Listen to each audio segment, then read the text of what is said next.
Good morning children, how are you. आज हम अपना जो टॉपिक है नरेशन, डायरेक्ट, इनडायरेक्ट और रिपोर्टेड स्पीच, इसके बारे में चर्चा करेंगे। देखो मैंने यहाँ पर बेटा 3 नाम लिखे हैं। पहला है नरेशन, दूसरा डायरेक्ट इनडायरेक्ट और तीसरा है रिपोर्टेड स्पीच। कई बार क्या होता है, टीचर होता है वो 2 नाम दे देता है, डायरेक्ट इनडायरेक्ट और रिपोर्टेड स्पीच।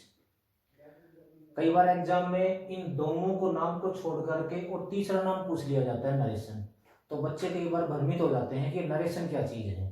तो इसलिए मैंने यहाँ पर तीनों नाम लिख दिया है, जिससे आप स्पष्ट कर पाएंगे कि हाँ ये तीनों नाम है, ये एक ही टॉपिक के नाम है। किसी भी वक्ता की बात को प्रस्तुत करने के 2 तरीके होते हैं। वक्ता क्या होता है बेटा, वक्ता का मतलब होता है स्पीकर। स्पीक का मतलब बोलना, स्पीकर का मतलब बोलने वाला। जैसे मैं यहाँ पर अब बोल रहा हूं तो मैं वक्ता हो गया, आप बोलोगे तो आप वक्ता हो जाओगे। तो जो मेरी जो बात है उस बात को आप 2 तरीके से व्यक्त कर सकते हैं। कौन कौन सा तरीका है वो? पहला है हमारा डायरेक्ट।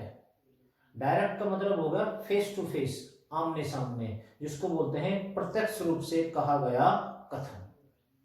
दूसरा है हमारा इनडायरेक्ट। इनडायरेक्ट का मतलब है जिसमें फेस टू फेस बात न हो, यानी कि वक्ता की कही हुई बात को कुछ अलग ढंग से प्रस्तुत करना, वो होता है हमारा इनडायरेक्ट स्पीच। जैसा कि मैं आपको एक उदाहरण के माध्यम से समझाऊं। डायरेक्ट तो ये है कि जैसे आज आप और हम यहाँ पर बैठे बैठे क्या कर रहे हैं, बात कर रहे हैं, तो जैसा मैं बोल रहा हूं वैसा ही आप क्या कर रहे हैं, सुन रहे हैं। तो ये जो तरीका है ये हमारा तो होगा डायरेक्ट स्पीच। अच्छा, अब इनडायरेक्ट कौन सा होगा? जैसे मैंने आज आपको कोई एक छोटी सी बात बता दी और वो बात आप किसी अपने परिवार वालों को, परिजन को या दोस्तों को जाकर के सुनाते हैं, तो वो बात हो जाएगी हमारी इनडायरेक्ट स्पीच। इसका मतलब फर्स्ट पर्सन की कही हुई बात को सेकंड पर्सन किसी थर्ड पर्सन को जाकर के बताता है, तो वो होता है हमारा इनडायरेक्ट स्पीच। क्लियर है बेटा? अब डायरेक्ट को इनडायरेक्ट में बदलने के मुख्य 3 परिवर्तन होते हैं। इसमें परिवर्तन तो और भी होते हैं, लेकिन जो मुख्य परिवर्तन होते हैं वो होते हैं हमारे 3 परिवर्तन। पहला परिवर्तन है, सबसे इंपॉर्टेंट परिवर्तन है सर्वनाम परिवर्तन संबंधी नियम, जिसको बोलते हैं प्रोनाउन चेंजमेंट। इसमें एक केस चार्ट बनता है, कारक सारणी जिसको बोलते हैं। केस का मतलब होता है कारक और चार्ट का मतलब होता है सारणी, कारक सारणी। ये हमारे पर्सन है, ये केसेज हो गए सब्जेक्टिव, पजेसिव और ऑब्जेक्टिव। फर्स्ट पर्सन, इस एस का मतलब होता है सिंगुलर और पी का मतलब होता है प्लूरल।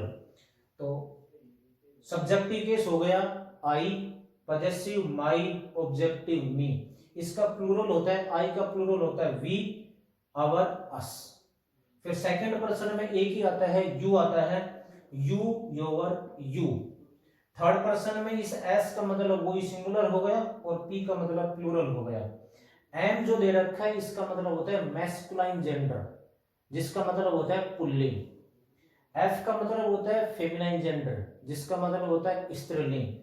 एन का मतलब होता है न्यूट्रल जेंडर, जिसका मतलब होता है उभयलिंग या नपुंसकलिंग। इसका सब्जेक्टिव केस है ही, पजेसिव केस है हिज, ऑब्जेक्टिव केस है हिम। फेमिनाइन जेंडर में सी, हर, हर। न्यूट्रल जेंडर में इट, इट्स और इट। और इन तीनों का, ही, सी और इट, इन तीनों का बेटा बहुवचन होता है दे। तो इसका सब्जेक्टिव केस तो होगा दे। इन तीनों का, हिज, हर और इट्स, इन तीनों का बहुवचन हो जाएगा देयर। और हिम, हर और इट, इन तीनों का बहुवचन हो जाएगा देम। अच्छा, ये तो था बेटा पहला परिवर्तन। अब इसमें अपने को 6 शब्द देखने को मिलेंगे। एक तो है हमारा ये यू, एक ये यू, 2 हो गए। एक है हर और एक ये हर, 2 ये हो गए। एक है इट और एक ये इट।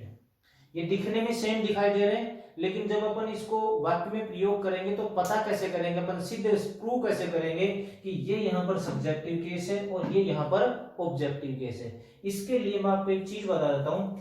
जैसे यू है, यू, ये है हमारा सब्जेक्टिव। एक यू है वो है हमारा ऑब्जेक्टिव। एक हर है वो है हमारा पजेसिव। एक हर है वो है हमारा ऑब्जेक्टिव। एक इट है वो है हमारा सब्जेक्टिव और एक इट है वो है हमारा ऑब्जेक्टिव। इन 6 शब्द को अपन रिकॉग्नाइज कैसे करेंगे, कैसे क्लियर करेंगे, आइडेंटिफाई कैसे करेंगे कि ये उक्त शब्द है, ये इस स्थान पर आए तो ये शब्द होगा। जैसे बेटा यहाँ पर यू सब्जेक्टिव केस दे रखा है, यहाँ पर ऑब्जेक्टिव केस है। इसके लिए एक नियम है, यदि यू वाक्य में 1 नंबर पर, 2 नंबर पर या 3 नंबर पर आए, एक तो ये पहचान इसकी, या ये कहें क्रिया और सहायक क्रिया से पहले, क्रिया और सहायक क्रिया से पहले आए तो यू है वो हमारा सब्जेक्टिव केस कहलाता है।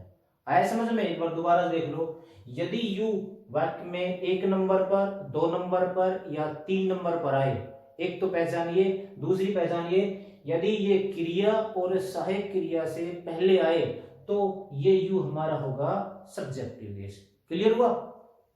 अब आता है हमारा यू ऑब्जेक्टिव केस है। यदि वाक्य में 4, 5 या 6 या क्रिया और सहायक क्रिया के बाद,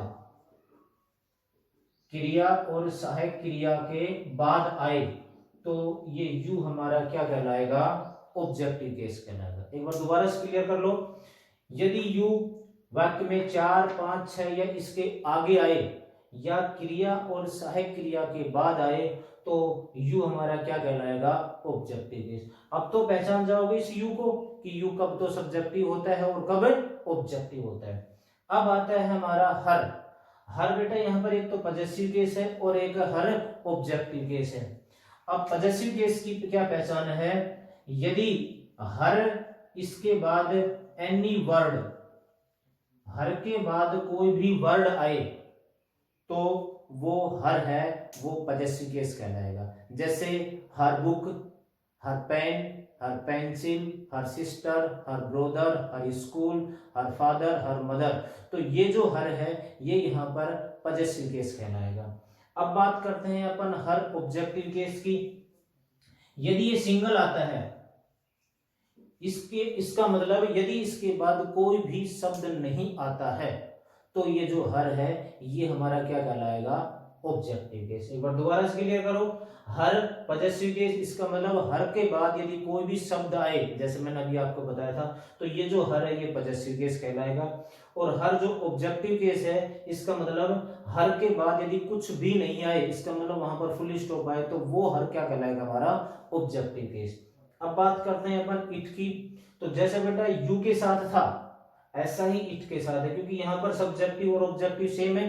तो जैसा कि यू में था, यानी कि यदि वाक्य में 1, 2 और 3 नंबर पर आए या क्रिया और सहायक क्रिया के बाद आए तो ये जो इट है ये हमारा क्या कहलाएगा? Subjective case.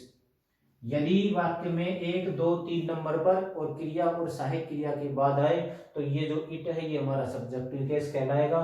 और यदि वाक्य में 4, 5, 6 या इसके आगे या क्रिया और सहायक क्रिया के बाद, क्रिया और सहायक क्रिया के बाद आए तो ये जो इट है ये हमारा क्या कहलाएगा? ऑब्जेक्टिव केस कहलाएगा। एक बार दोबारा से क्लियर कर लो। यदि ये जो इट है ये वाक्य में 1, 2, 3 नंबर पर आए और क्रिया और सहायक क्रिया से पहले आए तो क्या कहलाएगा? ये हमारा सब्जेक्टिव केस कहलाएगा। इट यदि ऑब्जेक्टिव केस है, यदि वाक्य में 4, 5, 6 या क्रिया और सहायक क्रिया के बाद आए तो क्या कहलाएगा? ये हमारा ऑब्जेक्टिव केस। तो ये तो था हमारा पहला परिवर्तन। पहला परिवर्तन है हमारा सर्वनाम परिवर्तन संबंधी नियम, जो बड़ा ही इंपॉर्टेंट है। ठीक है, नेक्स्ट क्लास